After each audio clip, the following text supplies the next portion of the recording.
Welcome to Sukesh economy classes.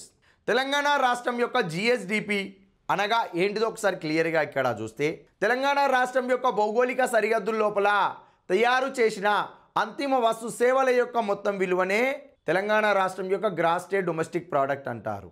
మరి మనము ఈ తెలంగాణ రాష్ట్రం యొక్క జిఎస్డిపిని ఎలా లెక్కిస్తారు? ప్రాథమిక రంగము, ద్వితీయ రంగం, తృతీయ రంగాల యొక్క మొత్తం విలువ ఆధారంగానే తెలంగాణ రాష్ట్రం యొక్క జిఎస్డిపి లెక్కిస్తారు. అంతిమ వస్తు సేవల యొక్క మొత్తం విలువ అంటున్నాము.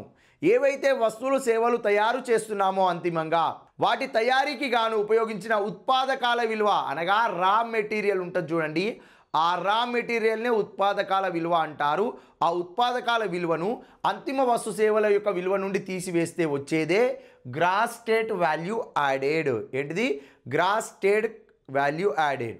మరి తెలంగాణ రాష్ట్ర జిఎస్విఏకి 2024-25 అడ్వాన్స్డ్ ఎస్టిమేట్స్ ప్రస్తుత ధరల ప్రకారము విస్తృత రంగాల వారీగా వాటాలు ఎలా ఉన్నాయి అనేది ఒకసారి క్లియర్గా చూస్తే, తెలంగాణ రాష్ట్ర జిఎస్విఏ 100% ఆదాయంలో అత్యధికంగా 66.3% ఆదాయం సేవా రంగం నుండి సమకూరడం జరుగుతుంది.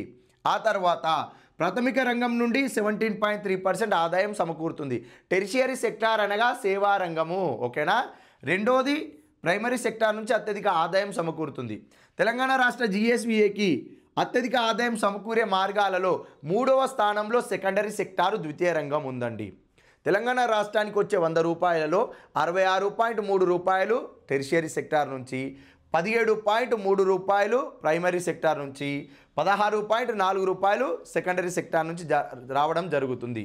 క్లియర్గా చెప్పాలి అంటే తెలంగాణ రాష్ట్ర జిఎస్విఏకి సమకూరే ఆదాయ మార్గాలు 2024-25 అడ్వాన్స్డ్ ఎస్టిమేట్స్ ప్రస్తుత ధరల్లో అంటే సేవా రంగము, ప్రైమరీ సెక్టారు, సెకండరీ సెక్టారు, లేదా tertiary sector, primary sector, secondary sector అవుతుంది. Thank you.